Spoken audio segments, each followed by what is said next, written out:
दोस्तों आप सभी का स्वागत है आपके अपने YouTube channel study experts classes पर एक कदम सफलता की ओर।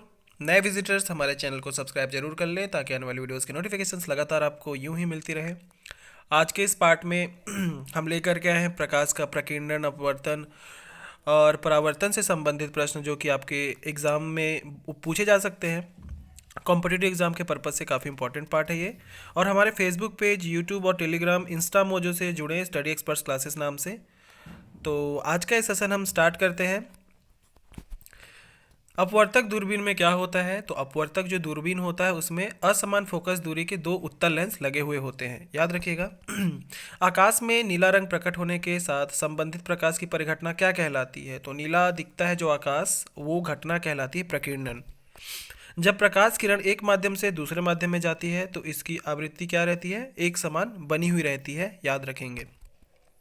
प्रकाश का रंग निर्धारित होता है तो किस वजह से होता है? इसकी तरंग दैर्घ्य की वजह से, याद रखेंगे। आकाश का रंग नीला प्रतीत होता है क्योंकि छोटी छोटी जो तरंग दैर्घ्य वाला प्रकाश होता है वो बड़ी तरंग दैर्घ्य वाले प्रकाश की अपेक्षा वायुमंडल द्वारा अधिक प्रकीर्णित होता है, यानी कि फैलने लगता है। ठीक है, जिस वजह से पूरा आसमान क्या दिखता है? नीला दिखता है। अगला प्रश्न है, हम पृथ्वी के पृष्ठ पर सूर्य का प्रकाश प्राप्त करते हैं, यानी कि सतह पर। ये प्रकाश किस प्रकार के होते हैं? किरण पुंज होते हैं, समानांतर। ठीक है, समानांतर प्रकाश पुंज हमारे पृथ्वी की सतह पर प्राप्त होते हैं।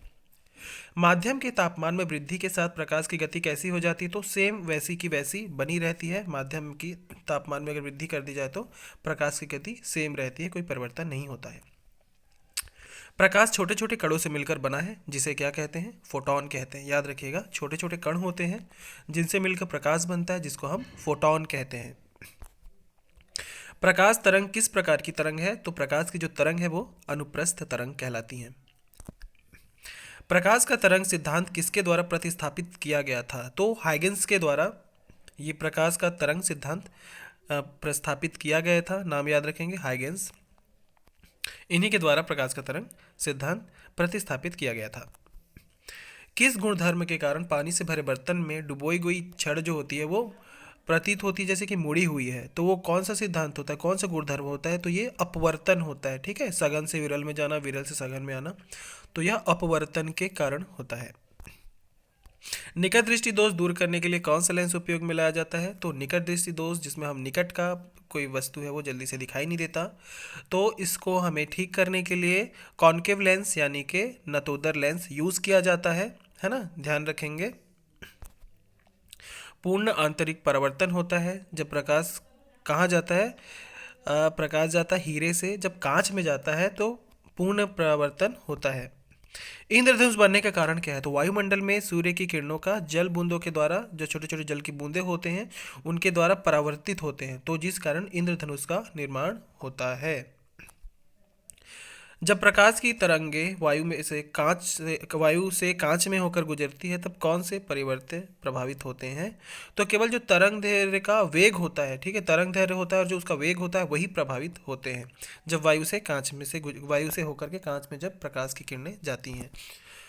प्रकाश वायु की अपेक्षा कांच में मंद गति से चलता है, यानी कि वायु में तेज लेकिन कांच में मंद गति से चलता है। क्यों? क्योंकि वायु का जो अपवर्तनांक है वो कांच के अपवर्तनांक से क्या होता है? कम होता है, याद रखेंगे। वायु का अपवर्तनांक कांच के अपवर्तनांक से कम होता है। मृग तृष्णा यानी कि मिराज जो होता है ना, यानी कि जब भ्रम होता है हमें किसी चीज़ के दिखने का, तो वो क्या होता है, किस वजह से होता है? तो जो मृग तृष्णा होती है, जो भ्रम होता है हमें, मति भ्रम, वो होता है अपवर्तन व पूर्ण आंतरिक परावर्तन के कारण। ठीक है, याद रखेंगे, पेपर में अक्सर पूछता है कि मृग तृष्णा का कारण क्या है? तो अपवर्तन तथा पूर्ण आंतरिक परावर्तन के कारण मिराज यानी कि मृग तृष्णा का भ्रम होता है। प्रकाशिक तंतु के अत्यधिक पतले आकार के बावजूद प्रकाश उनमें प्रगामी होता है क्योंकि वह ऐसा यंत्र है जिससे संकेतों का एक जगह से दूसरी जगह स्थानांतरित किया जा सकता है। यह किस परिघटना पर आधारित है? तो प्रकाश के पूर्ण आंतरिक परावर्तन के कारण प्रकाशित तंतु के अधिक पतले आकार के बावजूद वह प्रकाश में प्रगामी हो पाता है। वो है प्रकाश का पूर्ण आंतरिक। पूर्ण सूर्य ग्रहण का अधिकतम समय कितना होता है? तो ये बहुत इंपॉर्टेंट क्वेश्चन है। पूर्ण सूर्य ग्रहण का अधिकतम समय होता है 250 सेकेंड। तो ये बहुत इंपॉर्टेंट क्वेश्चन है कि सूर्य ग्रहण है जब पूरी तरीके से सूर्य को ग्रहण लग जाता है वो समय होता है 250 सेकेंड। सूर्य ग्रहण तब होता है जब सूर्य और पृथ्वी के बीच में कौन आ जाता है, चंद्रमा आ जाता है। वेरी इंपॉर्टेंट, ध्यान रखेंगे। अगला प्रश्न देखते हैं। प्रकाश में ध्रुवण की घटना से यह सिद्ध होता है कि प्रकाश तरंगें क्या होती हैं, अनुप्रस्थ होती हैं। ये ध्रुवण की घटना से समझ में आता है, ठीक है। ध्रुवीकरण किसका, प्रकाश का। तो इससे पता चलता है कि प्रकाश की तरंगे क्या है, अनुप्रस्थ तरंगे हैं। प्रकाश विकिरण की प्रकृति होती है, कैसी होती है, तरंग एवं कण दोनों के समान होती है जो प्रकाश के विकिरण होते हैं। तरल ताल वास्तविक गहराई से कम गहरा दिखाई देता है, इसका कारण क्या है, तरल ताल मतलब होता है स्विमिंग पूल, तो ये इसकी जो वास्तविक गहराई है उससे यह कम प्रतीत होता, लगता है जैसे गहरा नहीं है। इसका कारण कारण क्या हो सकता है, इसका कारण है अपवर्तन। अपवर्तन के कारण हमें गहराई का पता नहीं चलता, वो उभरी हुई लगती है और हमें लगता है कि इसकी गहराई कम है। एक तालाब के किनारे एक मछुआरा मछली को भाले से मारने की कोशिश अपवर्तनर कर रहा है। उसके अनुसार निशाना कैसे लगाना चाहिए, तो मछली जहाँ दिखाई देता है ना उसके थोड़ा ऊपर निशाना लगाना चाहिए, ठीक है, जिससे मछली को लगे, ठीक है। क्योंकि यहाँ पे क्या हो रहा है, अपवर्तन होता है, जैसे कि विरल से सघन माध्यम में जा रहा होता है, तो मछुआरे को अगर शिकार करनी है तो जहाँ मछली दिख रहा है उसके आगे मारना चाहिए, तब उस मछली को जाके लगेगा। कपड़ों को धोते समय हम नील का प्रयोग करते हैं, क्यों, क्योंकि उसकी जो सही वर्ण संयोजकता जो होती है वो नील देती है कपड़े को, इस वजह से, है ना, सही वर्ण संयोजन कराता है नील, इसलिए उसको हम उपयोग करते हैं धोते समय। पीले रंग का पूरक रंग क्या है, नीला रंग, ठीक है। पूरक कौन कौन सा रंग है, नीला रंग है, याद रखेंगे, है ना। अंतर्दशी मतलब एंडोस्कोप क्या होता है, तो अंतर्दशी एंडोस्कोप मतलब अंदर देखने के लिए जो प्रयुक्ति का यूज किया जाता है उसे हम क्या कहते हैं, एंडोस्कोप कहते हैं। यह आहार नाल के भीतर देखने के लिए प्रयुक्त एक प्रकाशिक यंत्र होता है। जैसे कि हमारे आंतों में या पेट के अंदर कोई समस्या है तो एंडोस्कोप कराने के लिए डॉक्टर कहता है ताकि समस्या का पता चल सके डीपली। तो यह क्या होता है, आहार नाल के भीतर देखने के लिए प्रयुक्त एक प्रकाशिक यंत्र होता है जिसको एंडोस्कोप कहा जाता है। मायोपिया से क्या तात्पर्य है, तो मायोपिया एक आँख से संबंधित एक समस्या है जिससे कि नज़दीक की जो चीज़ें हैं वो दिखाई नहीं देती, जिसे निकट दृष्टि दोष के अंतर्गत आता है, जिसे मायोपिया कहा जाता है। नेत्र रोग है, ये इंपॉर्टेंट क्वेश्चन है, अक्सर एग्जाम में पूछा जाता है मायोपिया क्या है, तो ध्यान रखेंगे नेत्र रोग से संबंधित है, निकट की चीज़ें दिखाई नहीं देती हैं, ठीक है। निकट की चीज़ें दिखाई देती हैं जो कि निकट दृष्टि दोष के अंतर्गत आती हैं। अगला प्रश्न है हाइपरमेट्रोपिया क्या होता है, तो हाइपरमेट्रोपिया जस्ट अपोजिट हो जाता है मायोपिया के। हाइपरमेट्रोपिया में क्या हो जाता है, दूर दृष्टि दोष, यानी कि दूर की चीज़ें तो दिखाई देती हैं लेकिन निकट की चीज़ें दिखाई नहीं देती हैं। अगला प्रश्न है, एक आदमी 10 मीटर से अधिक दूरी की वस्तु स्पष्ट नहीं देख पाता है, तो वह किस दृष्टि से दोष है, तो मायोपिया, यानी कि उसको पास की दिखाई दे रही है, उसे दूर की नहीं दिख रही है, तो निकट दृष्टि दोष के अंतर्गत आता है, यानी कि इसको मायोपिया हो रखा है। अगला प्रश्न है, एक मनुष्य 1 मीटर से कम दूरी की वस्तु को स्पष्ट नहीं देख सकता, वह व्यक्ति किस दोष से पीड़ित है, तो उसको निकट की चीज़ें जो है वो दिखाई नहीं दे रही, यानी कि उसको दूर दृष्टि दोष है ना, याद रखेंगे। ल्यूमेन एकक क्या होती है, तो ल्यूमेन ज्योति फ्लक्स की इकाई होती है जिसको ल्यूमेन से डिनोट किया जाता है, याद रखेंगे, ज्योति फ्लक्स, ठीक है।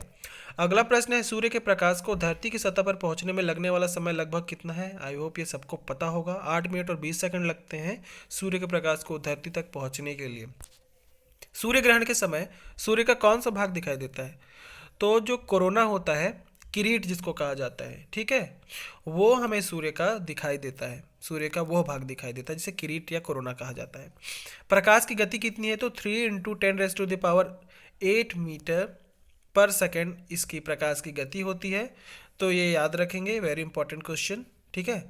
नेक्स्ट है दूरबीन यानी कि टेलीस्कोप क्या होता है, तो नाम से ही पता चल रहा है, दूरबीन यानी कि दूर के वस्तु को देखने के लिए यूज किया जाने वाले यंत्र को दूरबीन कहा जाता है।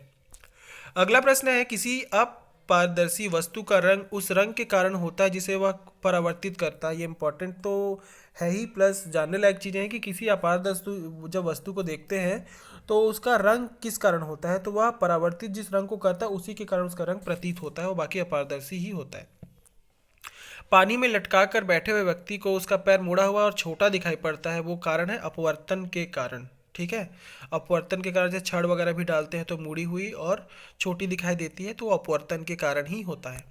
अगला प्रश्न है, जब एक कॉम्पैक्ट डिस्क यानी कि सीडी सूर्य के प्रकाश में देखी जा सकती है तो इंद्रधनुष के समान रंग दिखाई देता है जब देखते हैं। अक्सर आपने भी ट्राई किया होगा कि सीढ़ी को ऐसे धूप में रखने पर उसमें 7 रंग दिखाई देते हैं, जैसे कि रेनबो हो, यानी कि इंद्रधनुष हो।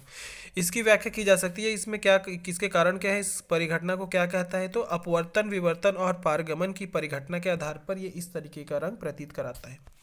अगला प्रश्न है, सूर्य ग्रहण कब होता है, तो प्रतिपदा यानी कि अमावस्या के दिन ही सूर्य ग्रहण होता है।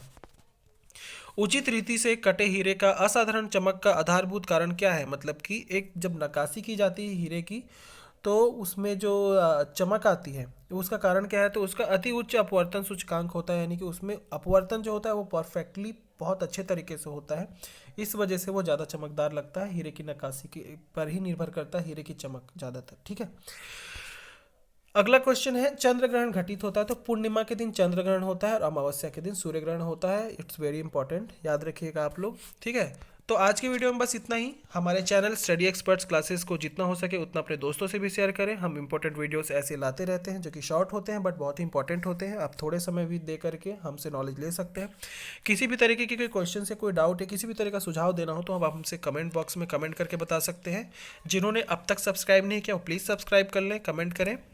स्टडी एक्सपर्ट्स क्लासेस से जुड़े रहने के लिए धन्यवाद। Thanks for watching. आपका दिन शुभ हो।